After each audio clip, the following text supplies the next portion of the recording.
आप जानती हैं अम्मी, अनुषा ऐसी नहीं थी, उसने कोई गुनाह नहीं किया था अम्मी, उससे बस गलती हुई थी। आप उसे माफ कर देना अम्मी, माफ कर दे। और क्यों ना हो, दूसरी शादी है ना, इसकी किक थोड़ी अलग है। आपको पता है कि वो कहाँ रहती है, कोई एड्रेस वगैरह? 2 हफ्ते पहले आई थी गालिबन अपनी शादी का कार्ड देने के लिए। अब ये मत कहना कि अकेले बैठ के तुम किसी के बारे में सोच नहीं रहे थे। इसके बाद कनीज, मैं तुम्हारी बेटी को अब अपनी बहू नहीं बना।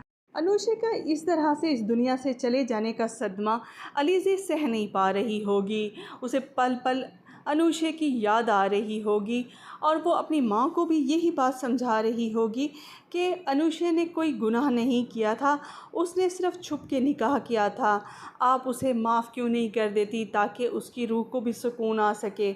आप उसे माफ़ कर दें, लेकिन उसकी माँ रो रो के अपना हाल बुरा कर लेगी, लेकिन उसे कोई भी जवाब देने से कासिर होगी, क्योंकि जिस तरह का सदमा अनुषा उसे दे के गई थी वो किसी तौर भी कम नहीं होने वाला था।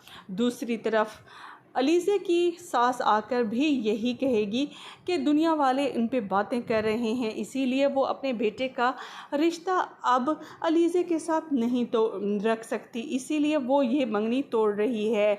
दूसरी तरफ हमज़ा अलीज़े के ख्यालों में खोया हुआ होता है।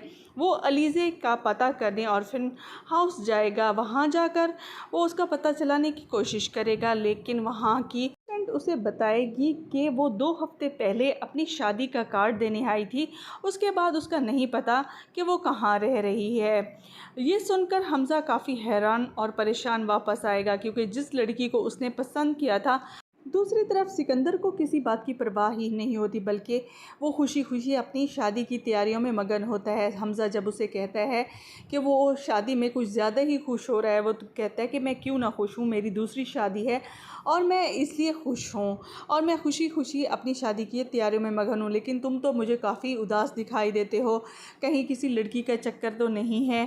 तो हमज़ा उसे कोई भी जवाब नहीं देगा। वीडियो पसंद आए